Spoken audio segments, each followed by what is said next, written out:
To assemble your new TRIMAX TWL100 Wheel Lock, remove all of the parts from the box and lay them out on a table. The next step is to attach the cover to the wheel lock. To do this, remove the nut from the swivel arm.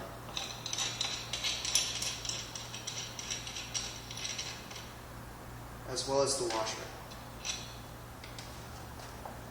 Position the cover.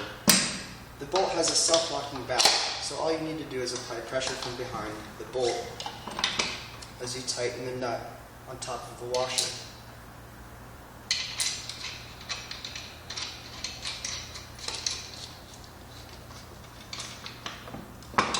You can tighten the bolt with a 17mm socket. Using an extension will make the installation easier.